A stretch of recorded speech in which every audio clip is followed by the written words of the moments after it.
Hello guys, welcome back to my YouTube channel. आज हम इस वीडियो के अंदर बीसीए फर्स्ट ईयर का सब्जेक्ट है डेटा स्ट्रक्चर। तो आज हम डेटा स्ट्रक्चर यूजिंग सी की यूनिट 3 पढ़ेंगे जो कि स्टैक, क्यू एंड रिकर्सन। ठीक है, स्टार्ट करते हैं बिना देरी करे। स्टैक क्या है? हमारा लीनियर डेटा स्ट्रक्चर है जिसे आप एब्स्ट्रैक्ट डेटा टाइप भी बोलते हैं। ठीक है, इसे हम अपनी मोस्ट प्रोग्रामिंग लैंग्वेजेस में यूज करते हैं। इसका जो बिहेवियर है वो क्या है, इसमें जो हम मेथोडोलॉजी यूज करते हैं वो करते हैं LIFO, last in first out. जो एलिमेंट लास्ट में आया होगा ना वो फर्स्ट में जाएगा, ऐसा अरेंजमेंट होता है हमारा एलिमेंट्स का इसके अंदर। ठीक है, तो इसकी डेफिनेशन वगैरह देखते हैं। Stack is a linear data structure and it is also called abstract data type, ADT भी बोलते हैं इसे हम। Commonly use in most programming language, बहुत सारी प्रोग्रामिंग लैंग्वेज में हम इसे यूज करते हैं। It is name stack because is behave like a real world stack. इसका नाम मतलब स्टैक इसलिए रखा है क्योंकि काम भी जो रियल वर्ल्ड लाइफ है ना उसमें भी स्टैक की तरह काम करता है। जैसे कि प्लेट्स का अरेंजमेंट, जैसे हम प्लेट्स का अरेंजमेंट लगाते हैं ना कि मतलब पहले एक प्लेट रखी, फिर उसके ऊपर दूसरी, फिर तीसरी, ऐसे रखते जाते हैं। और जब हमें प्लेट लेनी होती है तो हम क्या करते हैं, जो हमने सबसे लास्ट में रखी है ना उसे सबसे पहले निकाल लेंगे, सबसे पहले उसे ही लेंगे, ना कि जो सबसे नीचे रखे होगी उसे निकाल लेंगे। तो ये हमारा ऐसा ही स्टैक है, जो पहले हम पहला एलिमेंट रखेंगे, दूसरा, तीसरा, ऐसे रखते जाएंगे। और जब हमें एलिमेंट्स का डिलीशन कराना होगा तो जो लास्ट में हमने इंसर्ट कराया होगा एलिमेंट उसे पहले डिलीट कराएंगे। ठीक है, ये मेथोडोलॉजी को क्या बोलेंगे हम? लीफो बोलेंगे, लास्ट इन फर्स्ट आउट। ठीक है, we can insert in stack in the formation of bottom to top, bottom से टॉप अप्रोच यूज करेंगे, पहले बॉटम में रखते जाएंगे फिर बाद में टॉप। ठीक है, we can analyse that there is only one end of insertion and deletion. इसके अंदर हमारा एक एंड होएगा इंसर्शन के लिए, एक ही एंड होएगा हमारा डिलीशन के लिए। ठीक है, उसी एंड से इंसर्ट कराएंगे फिर उसी एंड से डिलीट कराएंगे। We can only access the top element of stack, जो उसका टॉप एलिमेंट होगा ना स्टैक का उसे ही एक्सेस करा पाएंगे। यानी कि ऐसा नहीं है कि पहले एलिमेंट को छोड़कर दूसरे एलिमेंट को इंसर्ट करा, डिलीट करा दिया, नहीं, जो पहले टॉप एलिमेंट होगा ना स्टैक का उसे डिलीट कराएंगे फिर बाद में सेकंड वाले को कराएंगे। ठीक है, These feature make it LIFO operation। ये जो फीचर है इसके क्या है? LIFO operation। LIFO stand for last in first out। The insertion operation is called push and the deletion operation is called pop। Insert कराएंगे एलिमेंट को उसे क्या बोलेंगे हम? पुश करा रहे एलिमेंट को। जो हम रिमूव कराएंगे यानी कि डिलीट कराएंगे अपने एलिमेंट्स को उसे क्या बोलेंगे हम? पॉप बोलेंगे। ठीक है, ये हमारा स्टैक का रिप्रेजेंटेशन है। जब हम पुश कराते हैं तो हम पहले ए कराया, फिर बी, फिर सी, फिर डी, फिर ई, ऐसे पुश करा दिया। और जो हमारा ई होएगा वो top of stack, top element हो जाएगा। और जो हम इसका डिलीशन कराएंगे, पॉप कराएंगे, तो पहले एफ को करेंगे फिर ई, डी, सी, बी, ए बाद में। ठीक है, ये हो गया हमारा स्टैक का रिप्रेजेंटेशन पुश और पॉप के लिए। ये अब हमारे बेसिक ऑपरेशन है स्टैक पे जो हम परफॉर्म करते हैं वो क्या है? पुश, मतलब कि एलिमेंट्स का इंसर्ट कराना, pushing an element into the stack, stack के अंदर एलिमेंट को पुश कराना। Pop, removing the element from the stack, stack से एलिमेंट्स को रिमूव कराना। पीक है मतलब कि टॉप एलिमेंट जो होगा ना बिना रिमूव करे उसे क्या बोलेंगे? Peak. That the top data element without removing it. If full, इसमें हम चेक करेंगे हमारे स्टैक फुल है क्या, इज एम्प्टी, चेक करेंगे हमारा जो स्टैक है वो एम्प्टी है, check if stack is empty. ठीक है, ये अब एप्लीकेशन ऑफ स्टैक। स्टैक की कुछ एप्लीकेशन, जैसे फर्स्ट क्या है? It can be use for evaluating expression consisting of operation and operand. Operator और ऑपरेंड से जो हमारी एक्सप्रेशन इवेल्युएट होती है उनका यूज करते हैं हम। जैसे एग्जांपल ए प्लस बी माइनस सी इंटू डी, ये हमारी क्या हो गया? एक ऑपरेट और ऑपरेंड से मिलकर बनी हुई एक एक्सप्रेशन। ठीक है, it can be use for backtracking के लिए यूज करते हैं हम स्टैक को, that is to check the parenthesis matching in expression, जो हमारे एक्सप्रेशन में पैरेंथेसिस चेक करता है। ठीक है, जैसे कि हम अपनी कोई भी स्ट्रिंग लिखते हैं तो उसमें हम पहले ऐसे कर लेते हैं, फिर जब हम बाद में दूसरा पैरेंथेसिस उसे बंद वाले लगाएंगे तभी हमारी मान जाएगी कि हाँ भाई ये स्ट्रिंग यहाँ पे खत्म हो गई है, फिर नेक्स्ट स्टार्ट होगी। तो ये हमारी चेक करने के लिए बैक ट्रेसिंग यानी पैरेंथेसिस चेक करने के लिए भी हमारा यूज होता है। ठीक है, example A plus B minus C plus D, तो एक लगा दिया हमने। जब हम इसे बंद करेंगे जब हमारा ये माना जाएगा कि हाँ भाई ये एक है, फिर सेकंड वाला, ऐसे हमारे स्ट्रिंग में होता है, ठीक है। It can also be use to convert one form of expression to another form. इसे हम स्टैक को यूज करते हैं एक एक्सप्रेशन को दूसरे फॉर्म में, एक्सप्रेशन की दूसरे फॉर्म में, ठीक है। It can be use for systematic memory management. Stack को हम सिस्टमेटिक मेमोरी मैनेजमेंट के लिए भी यूज करते हैं, अपनी जो मेमोरी है हमारे कंप्यूटर की उसे स्पेसिफिक एक सिस्टमेटिक वे में लगा सके हम, ठीक है। टाइप्स ऑफ एक्सप्रेशन, जो हम इसमें एक एक्सप्रेशन को दूसरे में कन्वर्ट करते हैं, वो ये हमारी 3 टाइप्स की एक्सप्रेशन होती है, इनफिक्स, प्रीफिक्स और पोस्टफिक्स एक्सप्रेशन। जो इनफिक्स एक्सप्रेशन होती है ना, इसमें हमारा जो ऑपरेटर होता है वो बीच में होता है और ऑपरेंड साइड में होते हैं, ठीक है। When the operator appear between operands, operands के बीच में, जैसे a plus B, a minus B, a multiply B, a divide B, ऐसे, ठीक है। प्रीफिक्स प्री मतलब कि पहले लग जाएगा, जब हमारा ऑपरेटर पहले लगेगा और ऑपरेंट हमारे बाद में होंगे, ठीक है। पोस्ट फिक्स, पोस्ट आ जाएगा बाद में, यानी कि हमारे जो ऑपरेटर है वो तो बाद में आएगा, जो हमारे ऑपरेंट है वो पहले आ जाएंगे। When the operator appear after the operand, operand के बाद, ठीक है, हमारा ऑपरेटर हमें दिखेगा। तो ये हमारी 3 टाइप्स की एक्सप्रेशन हो गई। अब एल्गोरिथम देखेंगे पुश की और पॉप की। तो स्टार्ट करते हैं।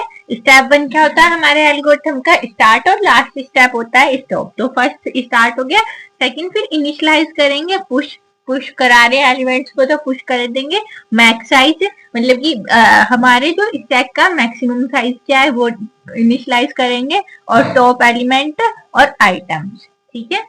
फिर उसके बाद स्टेप 3 में चेक करेंगे if the check is over, वो स्टैक इज ओवरफ्लो, क्या हमारे स्टैक ओवरफ्लो है। जो हमारा top equals to max size हुआ तो हमारा प्रिंट क्या हो जाएगा, ओवरफ्लो, और रिटर्न करा जाएगा। अदरवाइज फिर जो हमारे स्टैक नहीं हुआ फुल तो हम क्या कर देंगे, top equals to top plus 1, यानी कि जो टॉप वाला एलिमेंट है उसमें एक एलिमेंट और ऐड कर देंगे, और इंसर्ट द एलिमेंट, अपने एलिमेंट को इंसर्ट करा देंगे, ठीक है। जैसे ये नीचे वाली तो हम इसे टॉप भी बोल सकते हैं और टॉप माइनस 1 भी बोल सकते हैं, ठीक है। जब हम इसमें एक एलिमेंट को पुश करा देंगे तो ये एलिमेंट पुश हो जाएगा, तो इसे बोलेंगे हम टॉप प्लस 1। फिर ए के बाद हम एक एलिमेंट इंसर्ट कराएंगे बी, तो अब हमारा ये हो जाएगा टॉप प्लस 1 ऐसे ही। और जब हमारे यहाँ तक फिल हो जाएगा वो क्या हो जाएगा, मैक्स स्टैक हो जाएगा हमारा, ठीक है। हमारा जो स्टैक का जो साइज है वो मैक्सिमम हो जाएगा। अब है पॉप की एल्गोरिथम। पॉप की भी सेम ऐसे सी है थोड़ी।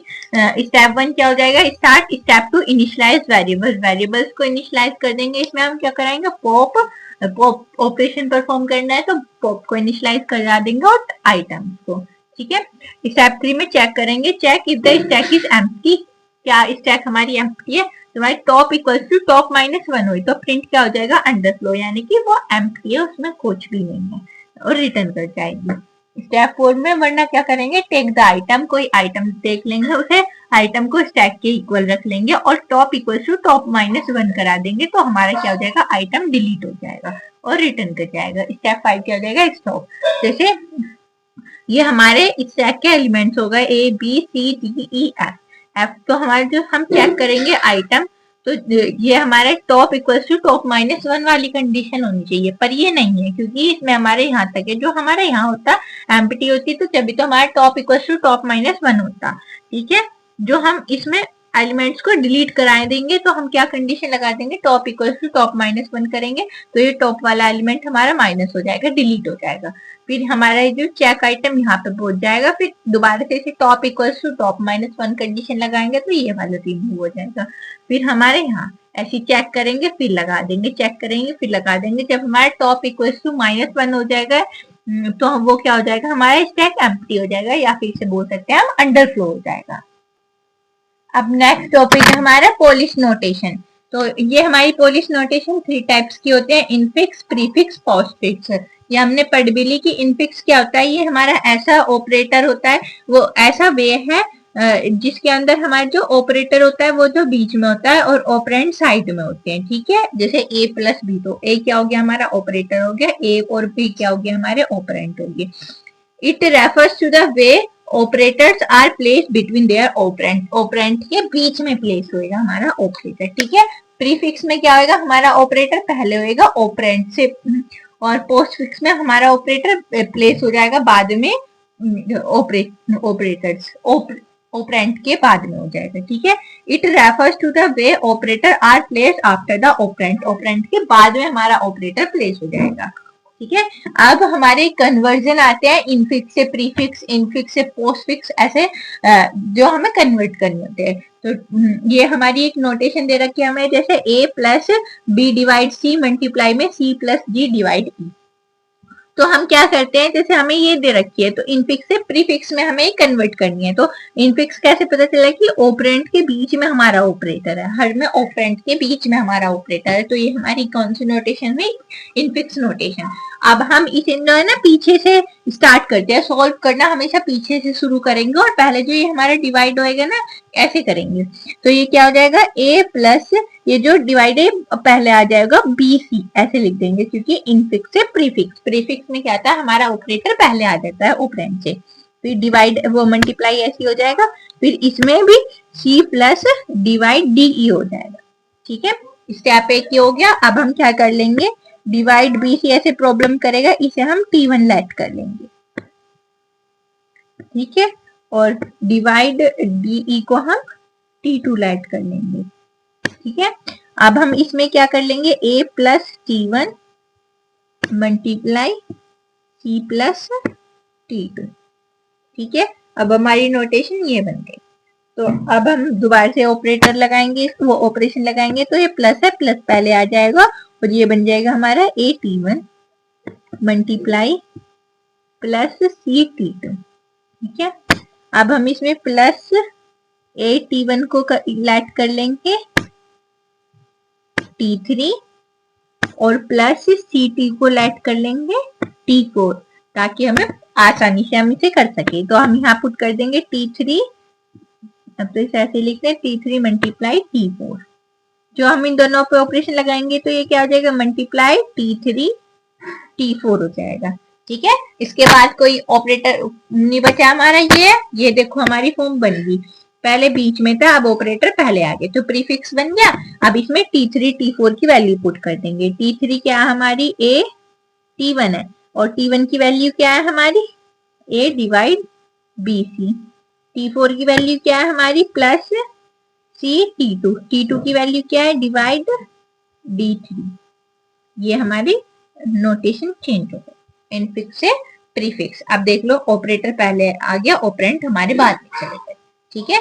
ऐसे ही सेकंड वाला आप अपने आप ट्राई करके देखना, सेम ऐसे ही होएगा, लेट करते जाना और करते जाना, ठीक है।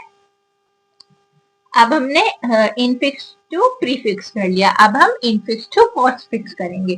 बस सेम ही है, ऐसे ही पीछे से करेंगे सोल्व करनी शुरू। बस उसमें तो हम ऑपरेटर को पहले पूछा देते थे, अब इसमें ऑपरेटर को ऑपरेंड के बाद लिखेंगे। तो हम इसे लिख सकते हैं a प्लस, पहले इन दोनों को सोल्व करेंगे तो ये क्या आ जाएगा, B C multiply plus D multiply E F divide, ये हो जाएगा, ठीक है। अब इसमें बी सी मल्टीप्लाई को हम t1 लेट कर लें और ई एफ डिवाइड इसे हम लेट कर लेंगे t2। तो अब हम इसे कैसे लिख सकते हैं, a plus t1 plus d into t2। अब ये हमारी ये वाली बन गई। अब इस दोनों पे ऑपरेशन लगा देंगे तो हम इसे क्या लिख सकते हैं, a t1 plus plus d t2 multiply, ठीक है। अब हम इसे भी लेट कर लेंगे दोबारा से, a t1 प्लस को क्या लिख लेंगे हम t3 और ऐसे ही d t2 मल्टीप्लाई को क्या लिख लेंगे t4। अब हम ऐसे यहाँ पे पुट कर देंगे t3 प्लस t4, जो इस पे ऑपरेशन अप्लाई करेंगे तो ये क्या हो जाएगा, t3 t4 प्लस, देखो हमारा ऑपरेटर पहुंच गया ना लास्ट में, तो ये कौन सी नोटेशन बन गई हमारी, पोस्टफिक्स। अब हम इसमें t3 t4 की वैल्यू पुट कर देंगे। t3 की वैल्यू क्या है हमारी, a t1, t1 की वैल्यू क्या है b c मल्टीप्लाई और फिर क्या जाएगा प्लस t4 की क्या है d t2, t2 की वैल्यू क्या है e f डिवाइड मल्टीप्लाई।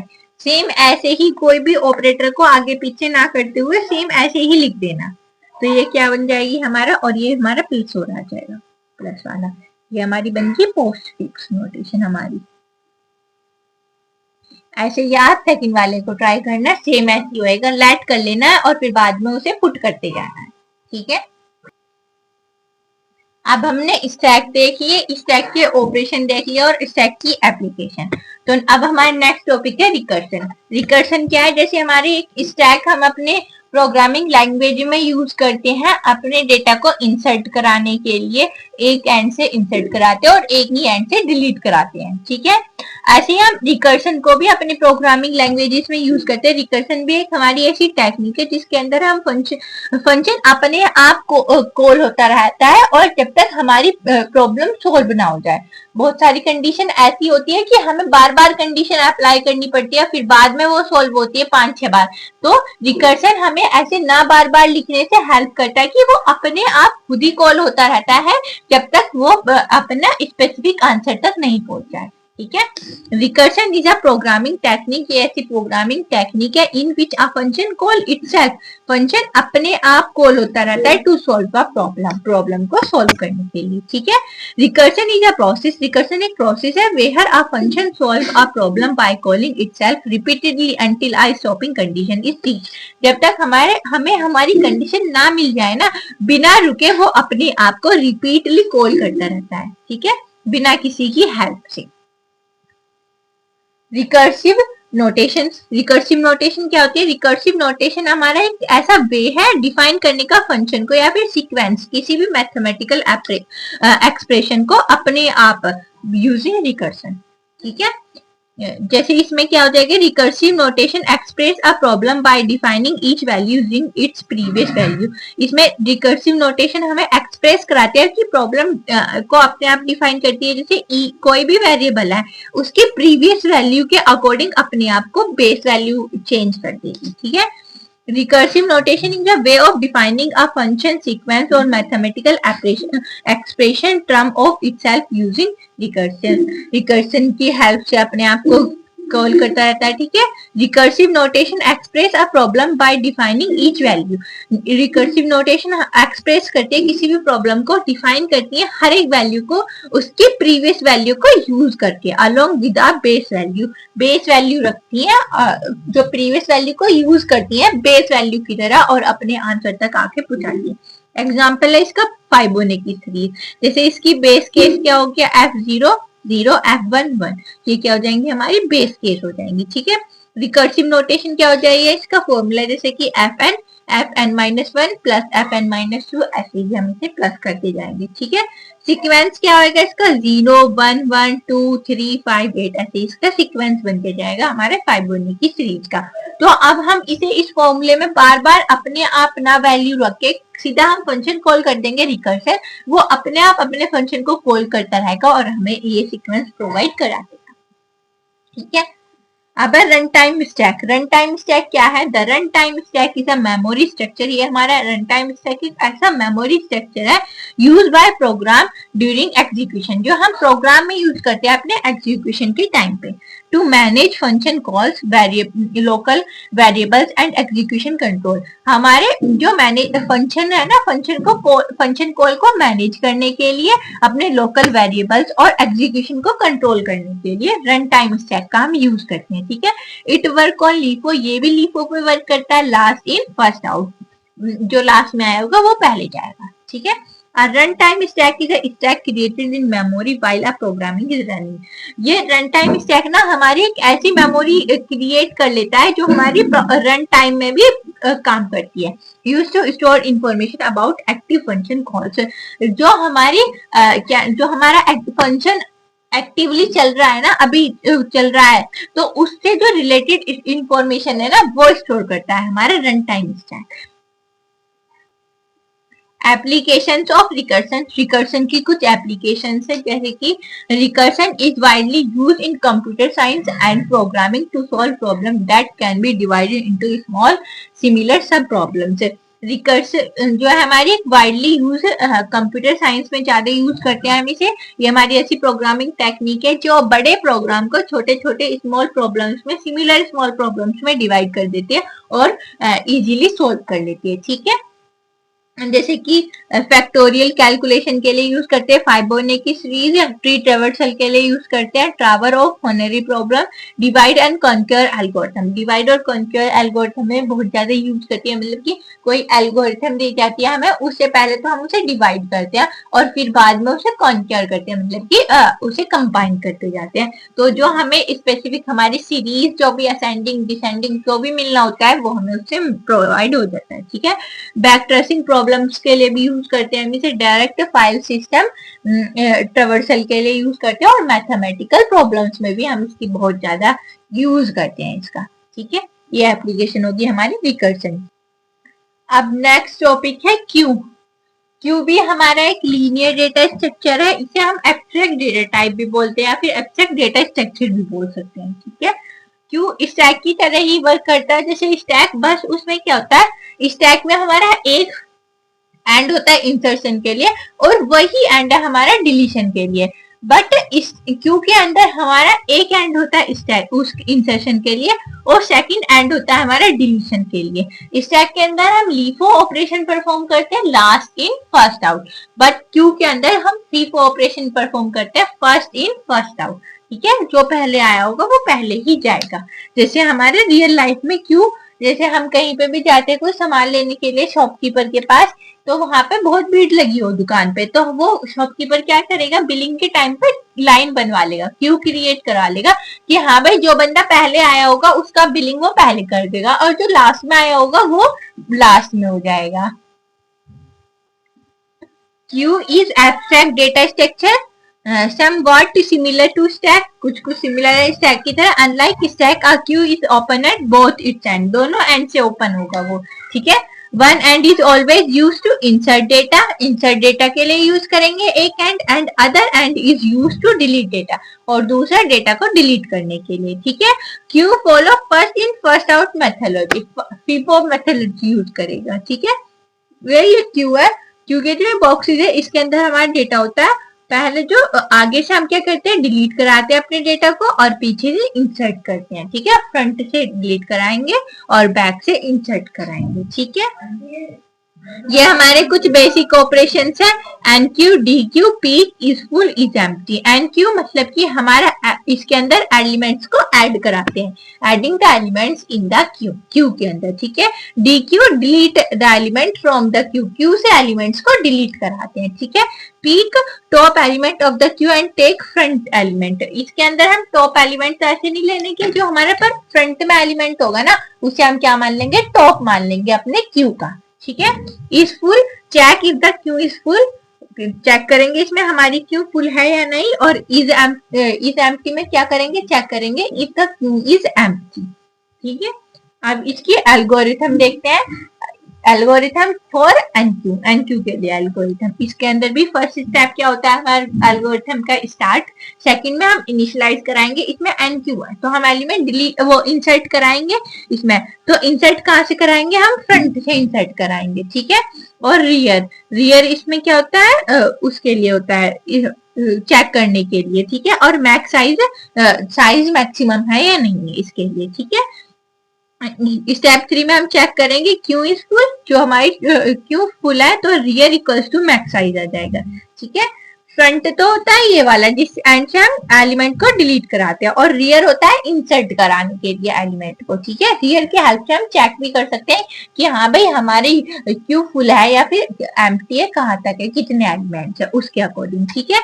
इसमें check if the queue is full, rear equal to max size, जो हमारा रेयर मैक्स साइज के इक्वल होएगा तो प्रिंट क्या हो जाएगा, ओवरफ्लो, यानी कि हमारी क्यू फुल है, ठीक है, और रिटर्न करा जाएगा। Otherwise if the queue is not full, तो इसमें क्या हो जाएगा, इंक्रीमेंट रियर पॉइंटर, रियर जो हमारा रियर पॉइंटर इंक्रीमेंट हो जाएगा नेक्स्ट एम्प्टी स्पेस के पास, और rear equal to rear plus 1 कराएंगे, जैसे हम उसमें top equal to top plus 1 कराते थे ना एलिमेंट को इंसर्ट कराने के लिए, इसके अंदर हम rear equal to rear plus 1 करा देंगे, ठीक है। Q equals to data items, यहाँ डेटा हो जाएगा आइटम्स आ जाएगा यहाँ पे, और फ्रंट इक्वल्स टू 0, जब हमारा फ्रंट 0 हो जाएगा तो हमारा एलिमेंट क्या हो जाएगा, इंसर्ट हो जाएगा और रिटर्न कर जाएगा, ठीक है।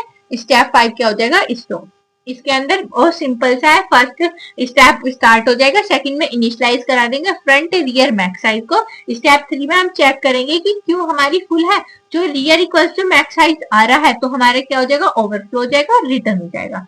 अदरवाइज स्टेप 4 में क्या करेंगे, जो हमारी क्यू फुल नहीं है तो हम रियर पॉइंटर को इंक्रीमेंट कर देंगे नेक्स्ट एम्प्टी स्पेस के पास, जो क्या हो जाएगा, rear equals to real plus 1। Queue हमारा डेटा आइटम्स के इक्वल हो जाएगा, फ्रंट इक्वल्स टू 0 रिटर्न कर जाएगा। ठीक है, स्टेप 5 क्या हो जाएगा, स्टॉप हो जाएगा। अब है एल्गोरिथम फॉर डीक्यू के लिए एलिमेंट को रिमूव कराने के लिए। ठीक है, स्टेप 1 क्या हो जाएगा, start. Step 2 initialize front rear, front और रियर को इनिशियलाइज करा देंगे।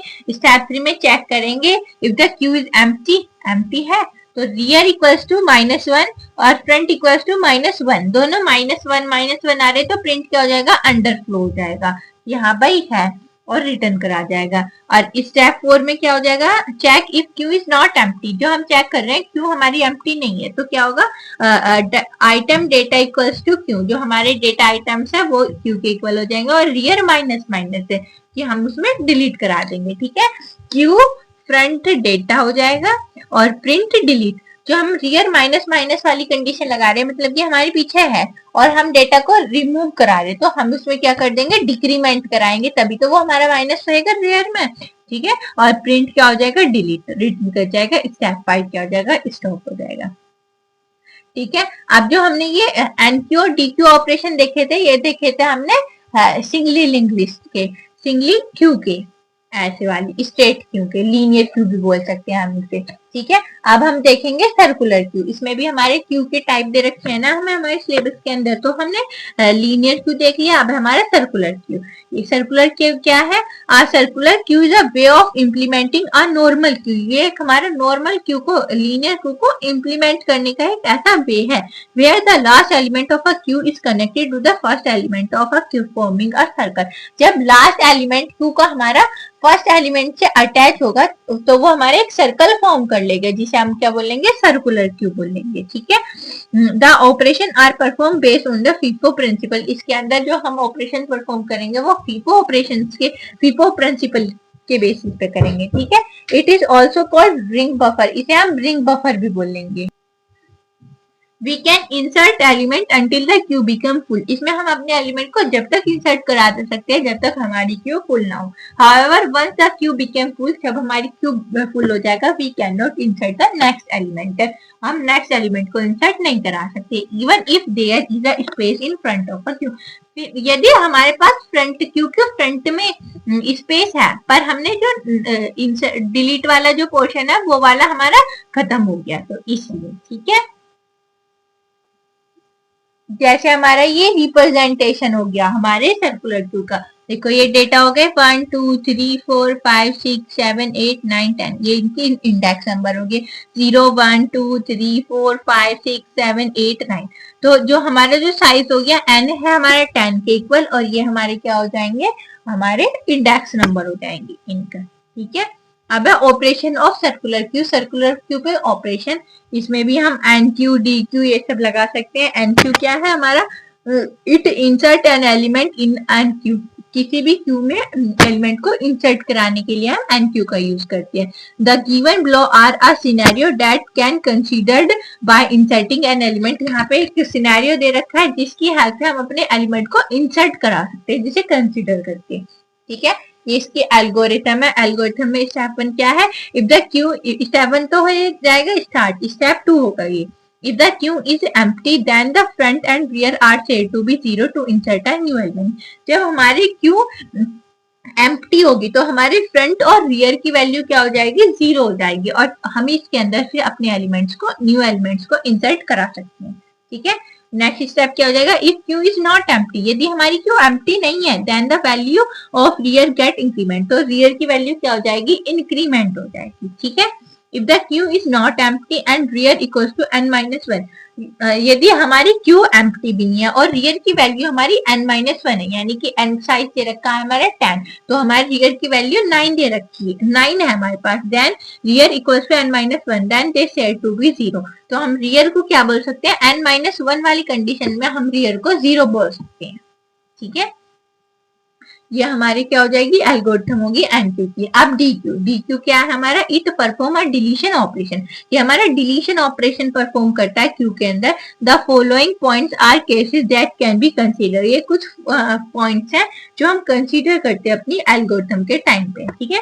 स्टेप 1 क्या है, if there is only one element in a queue after the dequeue operation is perform on the queue, यदि हमारे पास एक एलिमेंट है डीक्यू ऑपरेशन परफॉर्म करने के बाद, तो हम क्या करेंगे, the queue will become empty, तो हमारी क्यू क्या हो जाएगी, एम्प्टी हो जाएगी। In this case front and rear value set to be -1, इस केस में क्या हो जाएगी, हमारी वैल्यू -1 हो जाएगी, ठीक है।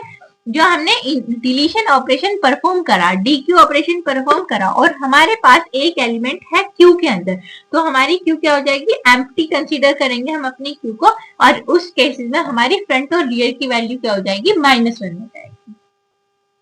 और स्टेप 2 क्या हो जाएगा, if the value of front is equal to the n-1, यदि हमारी फ्रंट की वैल्यू n-1 हो जाएगी डिलीशन ऑपरेशन के बाद या फिर डीक्यू ऑपरेशन के बाद, इस perform value of variable, front variable की वैल्यू हम क्या ले लेंगे, 0 ले लेंगे, ठीक है। जो हमारी वैल्यू फ्रंट वैल्यू इक्वल हो जाएगी n-1 आफ्टर डीक्यू ऑपरेशन जो हम परफॉर्म करेंगे, तो हमारी फ्रंट की वैल्यू क्या हो जाएगी, हम फ्रंट की वैल्यू को 0 बोलेंगे, ठीक है। n-1 हमारी फ्रंट की वैल्यू है और उसके अंदर हमने डीक्यू ऑपरेशन परफॉर्म करा, तो उसके बाद फ्रंट की वैल्यू क्या हो जाएगी, हमारी 0 हो जाएगी, ठीक है। Step 3, if either of the above condition is fulfil, यदि हमारी ऊपर दोनों कंडीशन, स्टेप 1 या फिर स्टेप 2 कोई सी भी कंडीशन फुलफिल हो रही है, then the value of front is increment, तो हमारी फ्रंट की वैल्यू क्या हो जाएगी, इंक्रीमेंट हो जाएगी, ठीक है। कोई सी भी कंडीशन फॉलो होने के बाद तो हमारी फ्रंट की वैल्यू क्या हो जाएगी, इंक्रीमेंट हो जाएगी, ठीक है। अब हमारा सर्कुलर क्यू देख लिया हमने, अब हमारा डबल एंडेड क्यू जिसे हम बोलते हैं डी क्यू, इसके अंदर हमारे ऑपरेशन डबल टाइप्स होंगे। इसमें क्या होगा, हमारे हम फ्रंट और रियर एक एंड से करा सकते हैं, फ्रंट डिलीशन और इंसर्शन, ऐसे बोल सकते हैं कि जैसे कि हमारे पास 2 गेट है, एक गेट से हम पहले क्यू में एंटर कर रहे थे, दूसरे गेट से हम निकल रहे थे। अब हम डी क्यू में एक गेट से आ भी सकते हैं और जा भी सकते हैं, ठीक है। ये हमारा डी क्यू है, डबल एंडेड, डबल काम कर रहा है, ठीक है। Double ended queue, deque is a hybrid data structure, ये हमारे एक हाइब्रिड डेटा स्ट्रक्चर है that combine the feature of stack and queue, जिसके अंदर हमारे स्टैक और क्यू के दोनों के फीचर कंबाइन है। It allow us to insert and delete elements, ये हमें अलाउ करता है इंसर्ट और एलिमेंट्स को डिलीट करने का from both ends of a Q, क्योंकि दोनों एंड से, that's why it is called double ended Q, इसे हम बोलते हैं डबल एंडेड क्यू, ठीक है। एग्जाम्पल देखो, जैसे कि ये गेट वाला, ये वैसे तो imagine an event where you have 2 gates of entry and exit a place, imagine करो कि हाँ भाई तुम किसी इवेंट में गए हो और उसमें 2 गेट हैं, एक एग्जिट का है और एक एंट्री का है, ठीक है। People are enter from a front gate, front gate से पीपल एंटर कर रहे हैं, and some are entered from the side gate, और कुछ साइड गेट से एंटर कर रही हैं। Now when people are leaving from a front gate, जो पीपल फ्रंट गेट से लीव करे जाए, and some from a side gate, कुछ साइड गेट से जाए। Now we need to manage flow of people from both ends. So हमें ऐसा उसकी मैनेज करने की जरूरत होगी कि हाँ पीपल जो है ना दोनों एंड से आ भी सके और जा भी सके। दिस वे है DQ comes into place. तो इस वाले उसमें हमारा DQ परफॉर्म हो जाएगा, DQ प्ले कर जाएगा, ठीक है। जैसे ये हमारे डेटा है 10, 20, 30, 40, 50, 60, 70, इनका इंडेक्स नंबर क्या हो जाएगा 0, 1, 2, 3, 4, 5, 6। जो हमें 10 को रिमूव कराना है तो हम यहाँ से इसे 10 को रिमूव भी करा सकते हैं। हमने सपोज करो रिमूव करा लिया और इसके प्लेस पे कुछ और डिजिट लानी है हमें, तो यहाँ से हम वो भी करा सकते हैं, इंसर्ट भी करा सकते हैं, ठीक है। एक एंड से डिलीट और उसी एंड से इंसर्ट।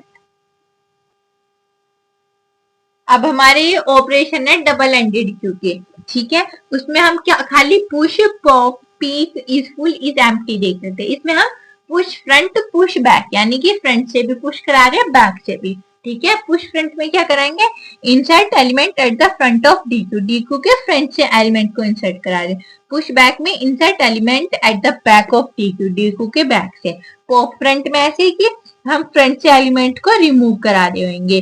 पॉप बैक यानी कि हम बैक से एलिमेंट्स को डिलीट करा रहे होंगे, रिमूव करा रहे होंगे। Peek front, get the element from the front of the deque, deque मतलब कि फ्रंट से चेक करेंगे, ठीक है।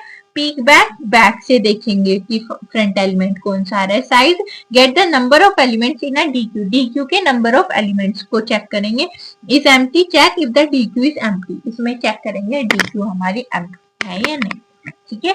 ये हमारे 8 ऑपरेशन है डबल एंडेड क्यू के। अब टाइप्स ऑफ डीक्यू, डीक्यू हमारे 2 टाइप्स का, इनपुट रेस्ट्रिक्टेड डीक्यू और output restricted deque. Input restricted deque मतलब कि इसमें हम ऐसा रेस्ट्रिक्शन लगा देंगे कि हमारे जो डिलीशन होएगा ना वो केवल एक ही एंड से होएगा, ठीक है। सॉरी, इनपुट होएगा ना वो हमारा केवल एक ही एंड से होएगा, डिलीशन हम दोनों एंड से करा सकते हैं, ठीक है। The input restricted deque is one where deletion can be made at both end, deletion तो दोनों एंड से हो जाएगा but insertion can made at only one end, एक एंड से हमारा डिलीशन इंसर्शन मिलेगा, ठीक है। जैसे ये हो रहा, डिलीशन हम फ्रंट से भी करा सकते हैं, बैक से भी करा सकते हैं, पर इंसर्शन हम कहां से कराएंगे, बैक से कराएंगे बस, ठीक है। आउटपुट रेस्ट्रिक्टेड डीक्यू, इसमें क्या हो जाएगा, जो हमारा डिलीशन होएगा ना वो तो केवल एक एंड से होगा और इनपुट हमारा दोनों एंड से हो सकता है, ठीक है। And input restricted deque is one where insertion can be made at both end, both end से इंसर्ट करा सकते हैं, but deletion can be made at one end, पर डिलीट हमारे क्या होगा, केवल एक एंड से होगा, ठीक है। जिसका रिप्रेजेंटेशन इंसर्शन हम यहाँ से भी करा रहे हैं, यहाँ से, बट डिलीट हम क्या कहाँ से करा रहे हैं, फ्रंट से करा रहे हैं। फ्रंट से करा लो या बैक से करा लो, पर होएगा एक पे रेस्ट्रिक्शन लगा देंगे और एक हमारा वर्क करेगा। अब है algorithm for push front, push front के लिए एल्गोरिथम। स्टेप 1 क्या हो जाएगा, start. Step 2, check if deque is full, इसमें चेक करेंगे डीक्यू हमारी फुल है। Where front rear equal to size -1, तो रिटर्न जो हमारे फ्रंट और साइज किसके इक्वल हो जाएंगे, साइज -1 के इक्वल हो जाएंगे, तो हमारे क्या एरर मैसेज कर जाएगा, यानी कि हमारी वो नहीं है, ठीक है, फुल है।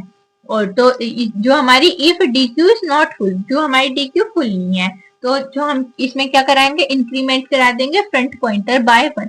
देखो जो हम चेक कर रहे हैं कि हमारी डीक्यू फुल है, तो जो हमारा फ्रंट रियर साइज -1 आ रहा है, तो यानी कि हमारी जो वो है क्यू है वो फुल है, तो एरर मैसेज शो कर देगा। जो हमारी डीक्यू फुल नहीं है तो हमारे जो फ्रंट पॉइंटर है ना उसमें 1 इंक्रीमेंट हो जाएगा, एक इंक्रीमेंट हो जाएगा, ठीक है। Insert the element at the front position, और आप फ्रंट पोजीशन से अन्य एलिमेंट को इंसर्ट करा सकते हैं क्योंकि पुश फ्रंट है इसलिए, ठीक है। Increment the size by deque, और डीक्यू का साइज इंक्रीमेंट हो जाएगा और स्टॉप कर जाएगा, ठीक है। ये एल्गोरिथम होगी हमारी पुश फ्रंट की। अब पुश बैक, पुश बैक में भी ऐसी होगा। स्टेप 1 क्या हो जाएगा, स्टार्ट। स्टेप 2 चेक करेंगे डीक्यू एम्प्टी है, जो हमारे front equal to rear equal to size -1 है, तो हमारी यानी कि है, तो अदरवाइज क्या हो जाएगा, increment the rear pointer by 1, इसमें हमारा रियर पॉइंटर इंक्रीमेंट होगा क्योंकि हम पुश कहां से करा रहे हैं, बैक से करा रहे हैं, ठीक है। Insert the element at a rear point, rear point पे हमारा एलिमेंट इंसर्ट हो जाएगा, rear position. Increment the size of deque, deque का साइज इंक्रीमेंट हो जाएगा, और स्टेप 5 क्या हो जाएगा हमारा, स्टॉप। ऐसे ही हमारी ये वाली एल्गोरिथम हो जाएगी एल्गोरिथम फॉर पुश फ्रंट या फिर पॉप बैक। स्टेप 1 क्या हो जाएगा, स्टार्ट। स्टेप 2 में चेक करेंगे, check if deque is empty, deque हमारी एम्प्टी है। When front equals to rear -1, जो हमारी फ्रंट रियर -1 के इक्वल है तो यानी कि वो है एम्प्टी है, otherwise remove the element from the front और फ्रंट एंड, जो हम पॉप फ्रंट लगा रहे तो फ्रंट एंड से रिमूव हो जाएगा, जो हम पॉप बैक लगा रहे तो रिमूव कहां से हो जाएगा, हमारा बैक एंड से हो जाएगा, ठीक है। इंक्रीमेंट द फ्रंट, जो हमारा ये हो जाएगा, जो हम फ्रंट से करा रहे तो डिक्रीमेंट क्या होगा, हमारा फ्रंट होएगा, और जो हम बैक से करा रहे तो डिक्रीमेंट क्या हो जाएगा, हमारा बैक हो जाएगा, ठीक है। इसमें यही हो सकता है, इंक्रीमेंट और डिक्रीमेंट द फ्रंट और रियर पॉइंटर। जो हमारा डिक्रीमेंट हो रहा है, डिक्रीमेंट हमारा रियर हो रहा है तो इंक्रीमेंट क्या हो जाएगा, हमारा फ्रंट, और जो हमारा फ्रंट डिक्रीमेंट हो रहा है तो रियर हमारा इंक्रीमेंट हो जाएगा, ठीक है। Decrement the size of deque, और डीक्यू का साइज डिक्रीज हो जाएगा क्योंकि एलिमेंट रिमूव होगा, ठीक है। स्टेप 6 क्या हो जाएगा, हमारा स्टॉप हो जाएगा। ये हमारी एल्गोरिथम होगी पुश फ्रंट और पुश बैक की। अब है एप्लीकेशन ऑफ क्यू की एप्लीकेशन को जो हम यूज करते हैं वो सीपीयू शेड्यूलिंग के लिए यूज करते हैं। देखो जैसे कि हमें कोई भी चीज शेड्यूल में लगानी है, कि हम अपना टाइम टेबल करते हैं, तो टाइम टेबल में हम एक शेड्यूल अपनाते हैं कि हाँ भाई मंडे में ये, फिर ट्यूसडे में, वेडनेसडे, थर्सडे, फ्राइडे, एक शेड्यूलिंग के अकॉर्डिंग करते हैं। ऐसे ही सीपीयू भी अपने पहले प्रोसेस को करने के बाद शेड्यूल करता है कि हाँ इसके बाद मुझे ये वाला प्रोसेस करना है, ये वाला। तो वो जो शेड्यूल होता है ना, वो हमारा किसके थ्रू होता है, क्यू के थ्रू होता है। ठीक है। प्रिंटर स्पूलिंग, प्रिंटर जो स्पूल करता है वो भी, उसमें भी हमारे क्यू यूज होते हैं। इनपुट आउटपुट बफरिंग में हम यूज करते हैं। ब्रीथ फर्स्ट सर्च बीएफएस में भी यूज करते हैं। ठीक है। वेट लाइन सिस्टम, यानी कि real life wait system follow queue structure, जैसे कि हमारा टिकट काउंटर हो गया, बैंक की क्यू होगी, कॉल सेंटर, ऐसे इन सब में भी तो हम वेटिंग लाइन सिस्टम का यूज करते हैं। जैसे मैंने बताया था कि पहले कि हम किसी भी शॉप पे गए हैं, तो हमने सामान खरीद लिया, उसके बाद हमें बिलिंग करानी है, तो शॉपकीपर क्या करता है, लाइन में करा देता है क्यों। तो इसमें क्या करते हैं, हम वन बाय वन जाते हैं, जो पहले आया होगा वो पहले करा लेगा, जो बाद में आया होगा वो बाद में कराएगा बिलिंग। ठीक है। ये हमारा रियल लाइफ एग्जाम्पल हो गया। इंटरप्ट हैंडलिंग में यूज करते हैं हम इसे, मैसेज क्वेरीज में यूज करते हैं, और सिमिलर साइमल्टेनियसली सिस्टम कुछ भी अकर हो रहा है हमारा, तो उसमें भी queue are use to simulate real world system like traffic management and customer service system. Customer service system, traffic management, इन सब में भी हम इसका यूज करते हैं क्यू का।